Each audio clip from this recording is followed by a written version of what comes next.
Люди, донатящие огромные деньги стримерам, где вы работаете? Почему вы такие щедрые?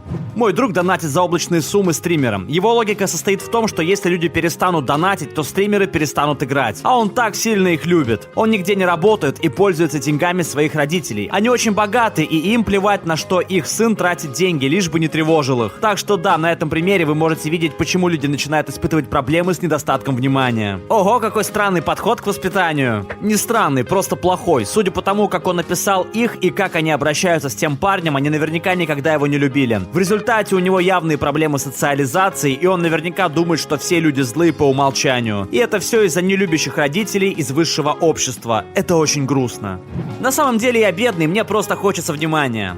Когда моя подруга подрабатывала в веб-каме, среди ее постоянных зрителей было много нефтяников. Как-то раз один из них подкинул ей кое-какую сумму просто из-за того, что я тоже была в кадре, и один раз сказала привет. Я не супер привлекательная девушка или типа того, и к тому же я была полностью одета, но тому донатеру понравилось то, что в кадре просто есть еще одна девушка. Это дало мне понять, насколько сильно нефтяники зависят от объемов залежей в нефтяном месторождении, даже если они зарабатывают как-то иначе. Я поднимал кучу денег на нефтяном месторождении, 3000 в неделю после вычета налогов, бесплатное проживание. Это было потрясающе. Я спускал все эти деньги без задней мысли, потому что я знал, что скоро заработаю еще больше. Впрочем, спускал я деньги не на вебкам-моделей и стримеров, лол.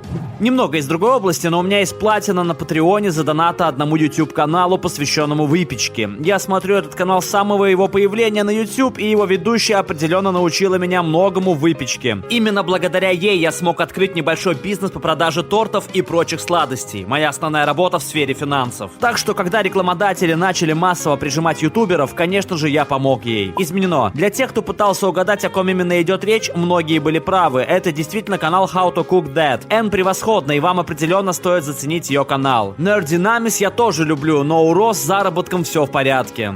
Я работаю бухгалтером в крупном университете. Я получаю шестизначные суммы и плачу какие-то гроши за жилье. А еще я огромный фанат настолок и карточных игр, а также видеоигр. Для меня денежные пожертвования через Patreon, краудфандинг или стримерам напрямую — это одновременно и возможность уделять время своим увлечениям, и возможность поддерживать проекты, в которые я верю сам. Я не воспринимаю это как благотворительность или даже щедрость. Я просто люблю наблюдать за тем, как люди создают что-то. И на самом деле это даже некий эгоизм с моей стороны. Ведь я поддерживаю этих людей в надежде, что хотя бы кто-нибудь из них создаст что-то, чем я смогу насладиться в будущем. Продолжай быть эгоистом, а что бы то ни стало. Как человек, который не может позволить себе тратиться на краудфандинг, я по-настоящему благодарен всем тем, кто это делает.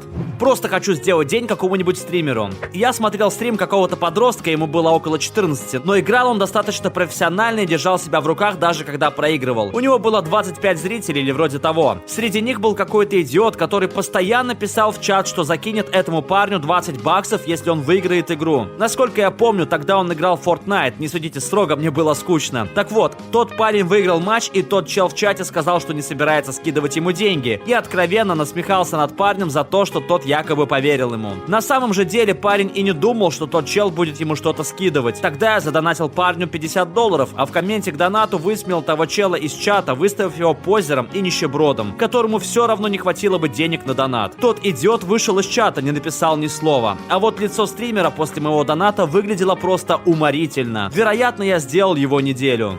Я задонатил Ник Меркс $100, и он прокачал мой бизнес. Продажи увеличились на 30% за неделю, так что я остался в плюсе. Задонатил большую для меня сумму каналу Philosophy Tube. Он стримил все 30 с чем-то пьес Шекспира, а все доходы пожертвовал Самаританс. Я чувствовал, что поступаю правильно. К слову, он как раз дошел до фразы про тухлое яйцо, и я пожалел, что не могу написать ее как комментарий к донату. Олли чемпион, как и ты, храни вас Господь. Я кидаю деньги Kurzgesagt и Crash Course. Они этого заслуживают. Я верю, что образование — ключ к лучшему обществу, и я понимаю, что такие каналы не смогут продержаться долго без зрителей вроде меня. Я стал жертвовать деньги намного реже после того, как переехал. Из-за новых расходов я не могу скидывать так много, как кидал раньше одному стримеру. Туши — рекордсмен по длительности ежедневных стримов. Потому что каждая его трансляция длится полноценный рабочий день, и весь его заработок зависит от спонсоров и донатеров вроде меня. Когда я донатил ему так много, как только мог, я подрабатывал в библиотеке одного колледжа. Я старался кидать ему как можно больше, потому что мы примерно одного возраста, и хоть я и понимал, что не смогу добиться тех же высот, что и он, мне хотелось, чтобы он мог мог продержаться на стримах как можно дольше. Кроме того, донаты падали ему не просто так. Например, напротив его лица стояла машина, пулящая мячами для пинг-понга каждый раз, когда приходил донат. А еще мы могли заказывать музыку по воскресеньям. У нас даже была компания близких друзей. Или до сих пор есть, я не знаю, но в те времена они точно были со мной, которая образовалась как раз вокруг тех стримов. Так вот, мы часто троллили друг друга, заказывая всякую музыку, что превращалось в целые состязания. Я продвигал и организовал на Твиче спонсорскую программу нашей компании. Так абсурдно, что многие компании, включая нашу, охотно платят за рекламу в Фейсбуке, Гугле, за баннеры на Ютубе и Твиче и т.д. В то же время у стримеров есть масса вовлеченных в процесс зрителей, но большинство из этих стримеров получают жалкие гроши. Мне кажется, что старики, возглавляющие отделы маркетинга в крупных компаниях, просто отстали от жизни. Ведь вправду, что сработает лучше? 30-секундный ролик, который все проигнорируют, либо вообще не увидят из-за отблока, или ежедневные 8-часовые трансляции с твоим любимым стримером, который каждый раз сидит в одних и тех же наушниках. Порой я захожу на стрим у людей, которых мы проспонсировали, и вместо того, чтобы скинуть единовременный прямой донат, оформляю подписку на несколько месяцев вперед, либо дарю ее кому-нибудь из зрителей. 20-50 сабов — это хороший подарок для любого канала, при том, что обходится это в какие-то 100-250 долларов. Деньги с подписок падают в карман стримеру, от чего выигрывают как он, так и зрители, получившие подписку. Это также стимулирует людей с подпиской продлевать ее уже за свой счет, когда текущая истечет, но они уже привыкнут к ее плюшкам. Это приводит к тому, что у стримера появляется стабильный и предсказуемый доход. В общем, тут выигрывают вообще все. Я люблю стриминг-сообщество, и меня радует, что я могу настолько эффективно поддерживать его благодаря своей работе. За последние несколько лет я задонатил как минимум $1000 стримеру с ником Вот Гоблин. Я получил золотой бит-бэдж, подарил подписку более чем 50 людям и пожертвовал бесчисленное множество мемов. До апреля этого года я работал лишь в качестве обслуживающего персонала на футбольном стадионе и зарабатывал $9.50 в час. Но я всегда любил раздавать деньги. Помогая кому-нибудь таким образом, я чувствую себя лучше, особенно если это интересные, дружелюбные и трудолюбивые люди. Я всегда счастлив, если я могу помочь кому-то зарабатывать на любимом деле, пускай даже если это стримы. К сожалению, тот парень не стримил так часто, как мне бы хотелось, да и вообще, кажется, забросил это дело. Но я уверен, что мои донаты поспособствуют его возвращению. Ты действительно работал 300 часов на футбольном стадионе просто чтобы закинуть денег стримеру, который больше даже не стримит? Черт, чувак! Немного запоздал, но я люблю донатить всем этим творческим стримерам, которым нужны деньги на школу, художественные принадлежности, разработку игр или просто тем, кто может нарисовать что-нибудь за донат. Я поддерживаю всех, у кого есть тяга и талант к творчеству, но слишком маленькая фан-база. Я люблю закинуть кому-нибудь сумму в 2 раза больше, чем указано у них в цели на стриме, или сразу купить что-то, если указана какая-то конкретная вещь. При этом взамен я обычно прошу сделать что-нибудь простое, например, нарисовать своего любимого персонажа. Реакция, которую я наблюдаю после доната, заряжает меня на неделю вперед. Я занимаюсь этим, потому что раньше я мечтал добиться больших успехов в игровой индустрии в качестве художника, но мне мешала нехватка денег. Мне пришлось много работать, чтобы достичь успеха и начать зарабатывать хорошие деньги в AAA играх, так что сейчас я стараюсь помогать другим. Изменено. Вообще не ожидал такого количества заинтересованных. Спасибо вам, ребята. Буду потихоньку отвечать на ваши вопросы, как только вернусь с работы. И никакого расточительства, лишь поддержка и вдохновение для начинающих творцов. Изменено 2. Где я нахожу стримы с художниками? Я предпочитаю искать на Пикарто и Твиче, а объявления о грядущих стримах я получаю через Твиттер и Тамблер. Я хочу работать над играми, с чего мне начать? Прокачивай свои навыки и никогда не останавливайся, будь то 3D, 2D, анимация, кодирование, что угодно, а также участвуй в гейм-джемах. Что, по-твоему, является наиболее востребованным навыком для работы в игровой индустрии, помимо портфолио? Командная работа, вовлеченность, трудовая этика. Вот чем я хотел бы заниматься однажды. Раньше я много рисовал, но я точно не умею зарабатывать этим на жизнь. Поэтому я учусь на другом направлении, чтобы получить, надеюсь, стабильную работу. Многие мои друзья рисуют, и я хочу, чтобы они смогли достичь успехов там, где мне этого не удалось. Ты крут. Я часто думаю о тех временах, когда мои друзья с радостью рассказывали мне о том, что кто-то дал им чаевые или что у них появился постоянный клиент. Моя жена проводит стримы, неприкрытая самореклама Cute Spite, и некоторые люди слишком щедры с ней. Как-то раз ей нужно было вырвать зуб мудрости, а у нас нет медицинской страховки или чего-то подобного. Чтобы накопить деньги на поход к стоматологу, мы прикрутили счетчик донатов на ее трансляциях. Тут же на стрим пришел какой-то мужик, закинул $430 или сколько там нам было нужно, и ушел, так и не вернувшись. Когда-нибудь я бы хотел сделать для кого-нибудь то же самое. Найти человека, который действительно нуждается в помощи, а не попрошайничает. Который играет в игры, потому что он правда любит их, а не потому что хочет стать богатым и известным. Кстати, все, кто регулярно смотрит Twitch, не забывайте про Саптябрь. Если вы покупаете подписку в этом месяце, она обойдется всего в 2.49, и все деньги с подписок достанутся только самому стримеру. Изменено. Ребята, вы сделали ее ночь. Так много людей перешли и зафоловили ее, а некоторые даже оформили подписки. Именно за такую поддержку я и люблю Reddit. Для тех, кто интересовался, чаще всего она стримит Soulsborne. Сейчас она проходит на Soul Level 1 в каждой игре. Впоследствии она хочет пройти все части без смертей и напоследок без ударов. Присоединяйтесь к нам, мы всегда рады новым людям. Большое спасибо за просмотр. И в комментариях под видео можешь написать, сколько денег ты донатишь стримерам и откуда у тебя эти деньги. Плюс предлагаю посмотреть видео, что делают люди, чтобы показаться крутыми, но это дает обратный эффект. И чем нам запомнились 2010-е года.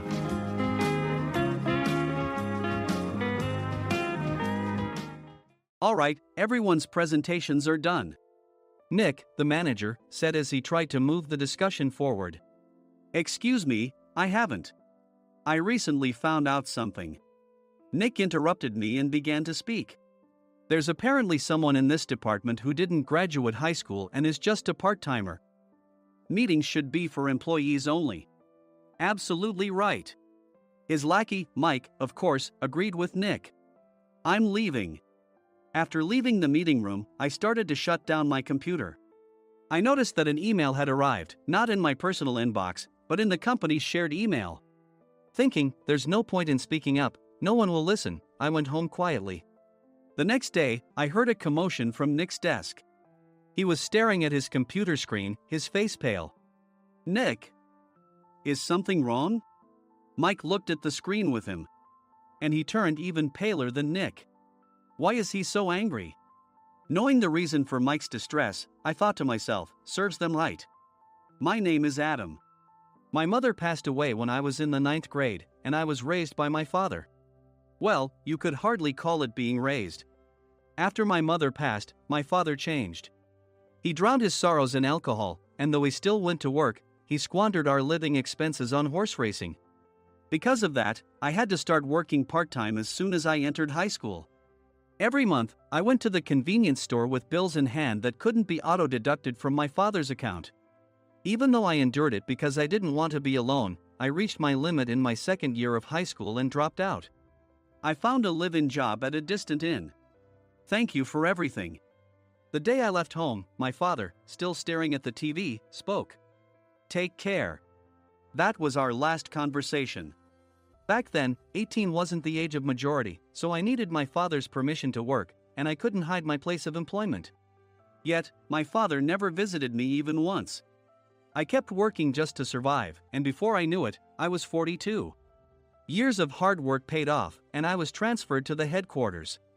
I was thrilled to be recognized by the company, as I thought I'd be working in the field until retirement due to my lack of formal education. Listen up. Our work can change the future of our employees. Don't drag us down. On my first day after the transfer, Nick, dressed in an expensive suit, spoke sternly. There was a reason for this. Our inn was located in a prominent tourist destination, known so well that everyone in the state could sing its commercial jingle. At its peak, we had 5 locations within the state. But that was long ago. Due to financial difficulties and aging facilities, only the place where I had worked for many years and the original establishment remained. I was prepared to lose my job anytime, but now there was a glimmer of hope. With the rise of social media, the tourist area where the inn was located started gaining attention again. Depending on how hard the sales department, where I was transferred, worked, we could either thrive or be forced to give up this prime location to the new hotel chains continuously popping up. For Nick, who had switched careers from another industry to strengthen our sales, this was a battle he couldn't afford to lose. I understood why he had to be strict. I will do my best. Nick sneered at my enthusiastic declaration. Did you not hear what I said? I'm sorry. I thought I was listening carefully. Out of habit from years of customer service, I apologized reflexively, though I had no idea what had offended him. Someone was watching me with a smirk. In this department, there are those who are expected to excel and those who have been shoved here because they have nowhere else to go.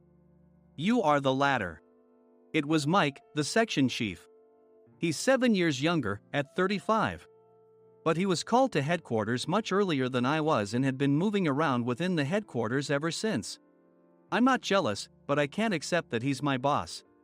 Graduating from a prestigious university, he has an unusually high pride and caused many problems as a newbie, making things very difficult for me when I was the front desk leader.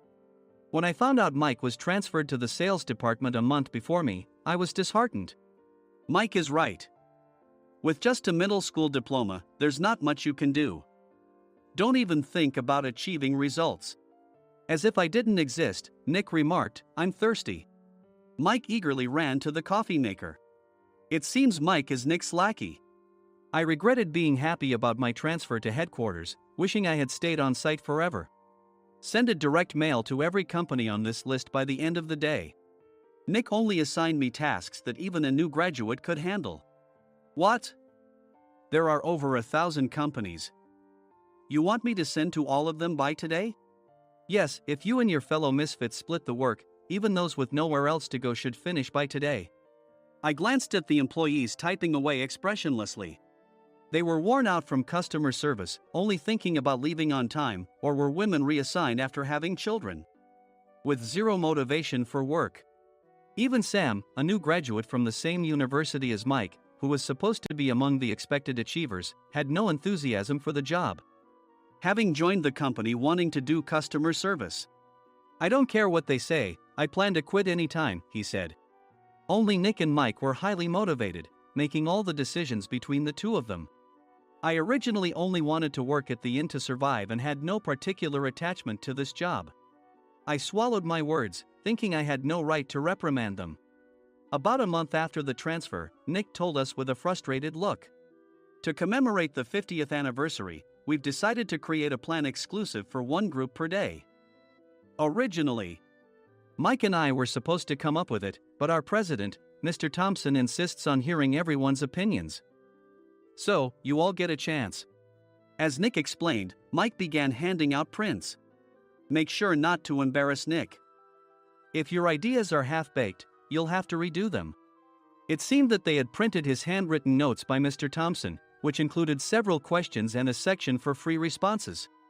It made sense why Nick had to seek our input, given that all responses had to be submitted to Mr. Thompson.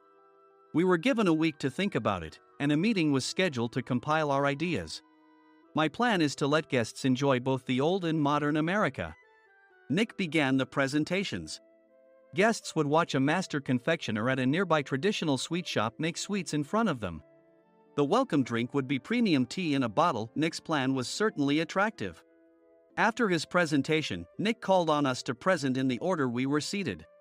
Just as I stood up for my turn. "All right, everyone's presentations are done." "Excuse me, I haven't. I recently found out something." Nick interrupted me. "There's someone in this department who didn't graduate high school and is just a part-timer." He was likely talking about me. I joined the company as a part-timer and was made a full-time employee when I turned 20. That was 20 years ago, so Nick and Mike probably had no chance to know until recently. Meetings should be for employees only. Absolutely right. After that, Nick kept creating opportunities to solicit everyone's opinions, purposefully excluding me from speaking. The meeting unexpectedly heated up and went past the scheduled end time. A few people asked to leave, and the discussion continued with the remaining few. "Still here?" Normally, you'd leave in that situation. Though I had no attachment to the job initially, hearing kind words from customers made me want to make them happier. For someone like me, with nowhere to go, the inn was my home and customer service was my life. I felt pathetic about my current self. "I'm leaving." I left the conference room and started shutting down my computer. I noticed an email had arrived, not in my personal inbox, but in the company's shared email. Thinking no one would listen to what I had to say anyway, I quietly went home. The next day, while preparing the DM as instructed, I heard a commotion from Nick's desk. In his haste to stand up, he hit his knee on the desk. He stared at his computer screen, his face pale. "Nick, what's wrong?"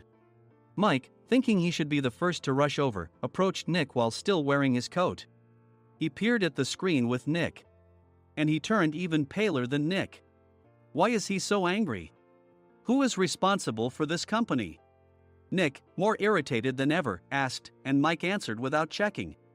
"Probably Sam." Sam wasn't there because he was attending a morning training session for new hires. Nick gave up on getting angry and returned his gaze to the screen. They were looking at an email that arrived right after the end of the working day yesterday. Apparently, no one, including me, had checked it before leaving. The email was from a large company that used us for their annual employee trips. The president and executives of that company also frequently used our services personally.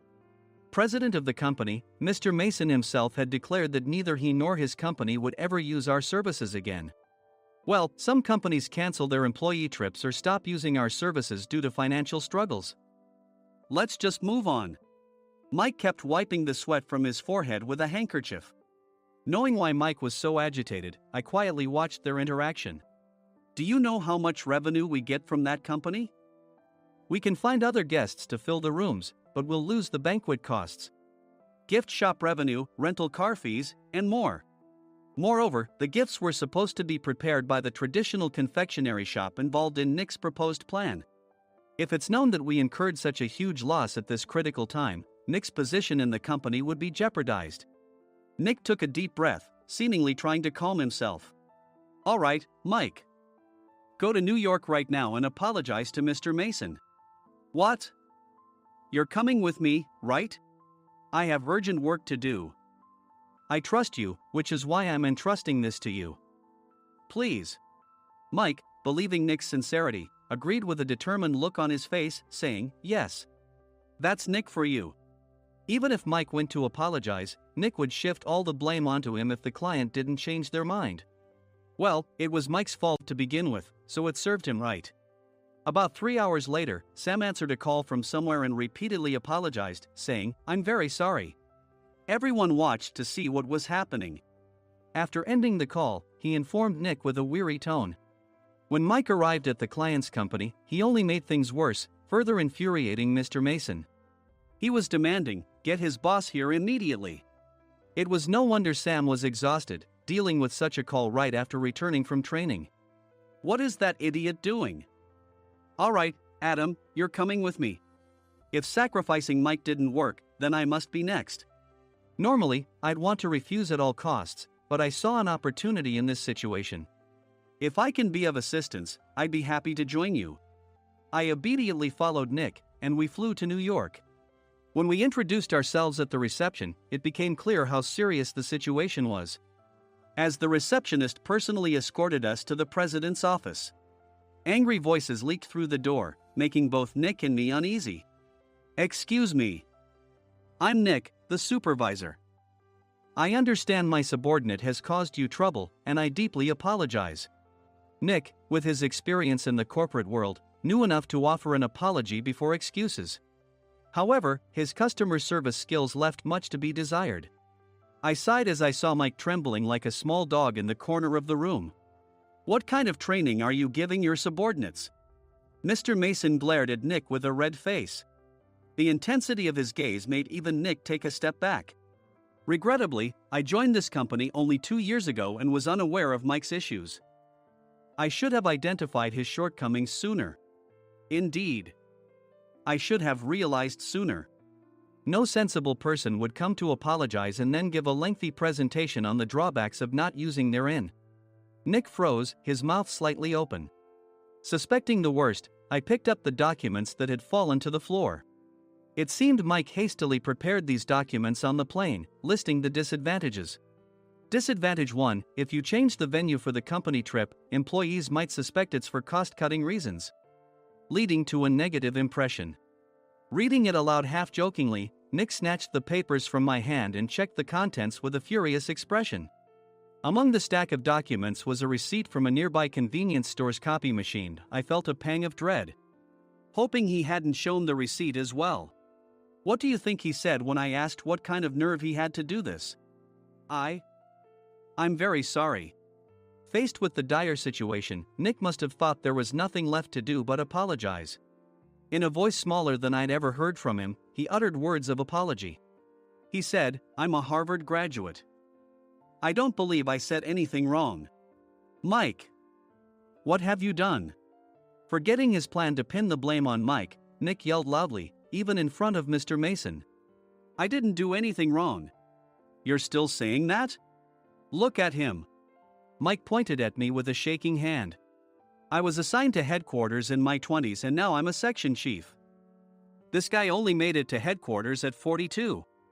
Everything I've done proves I was right. So why are we losing the contract? Having said his piece, Mike collapsed to the floor. Of course. You were sent there because you had nowhere else to go. Mike never expected to hear such words from someone he looked down upon. He lunged at me, and Nick hurriedly stepped in to stop him. Mr. Thompson told me Mike is a quick thinker, and to take good care of him. There's no way he was pushed aside. Don't make things worse here. He didn't say quick thinker, he said only quick-witted, didn't he? I don't remember that part. I recalled the many troubles Mike caused when he was a newbie. When Mike was on the front line, his pride was so high that he never apologized to customers. Customer service, especially in our job, doesn't work alone. It brings both good and bad situations. If the front staff or housekeepers made mistakes, or the cleaning company didn't properly clean a room, one had to apologize to the customers regardless of personal fault. Mike, in such situations, would never apologize, insisting he wasn't at fault. This often angered customers, and as the front desk leader, I frequently had to apologize on his behalf. He caused complaints and disrupted operations, which is why he was quickly moved to headquarters. In departments where he didn't interact directly with customers, his quick thinking was beneficial and things went well. But it seemed his flaws were starting to show. Corporate reservations are supposed to be entered into the system by the sales representative. But a quick check yesterday revealed that more than 10 items were missing from the client's reservation. The handover document clearly stated what needed to be prepared. Why didn't you enter it into the system? Why do we have to give them special treatment? Filling rooms near the banquet hall, setting up all the food in advance.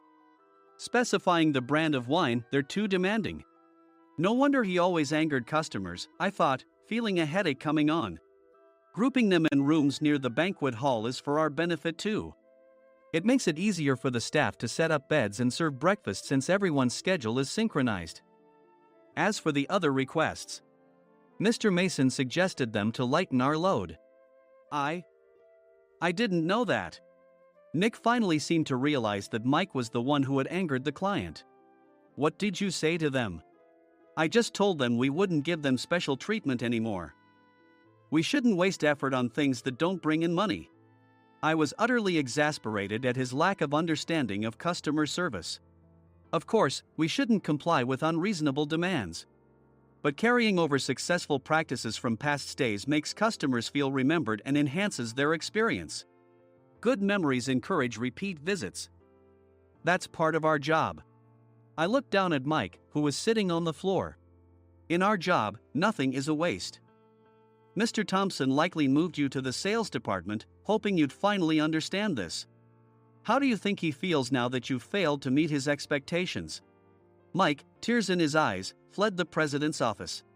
I was amazed he still hadn't apologized. You have it tough, Adam.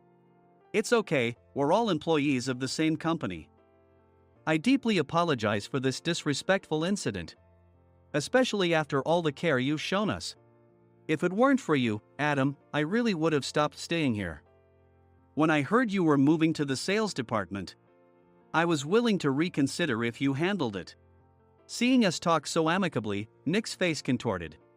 Do you two know each other? Adam's service is excellent.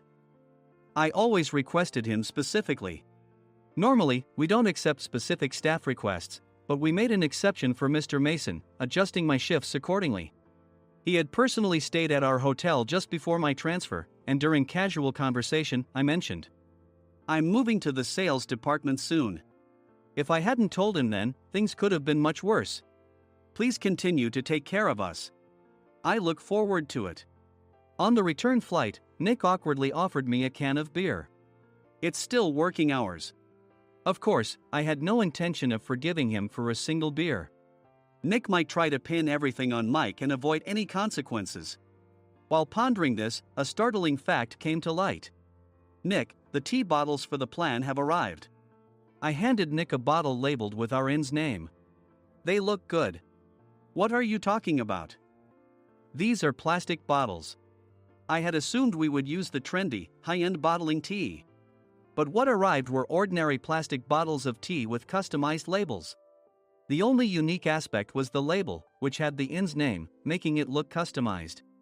Upon further investigation, I discovered that a substantial amount of money was set to be paid to the tea company. It was priced like bottling tea. Does this plastic bottle really cost $100 each? The tea inside is specially blended for us.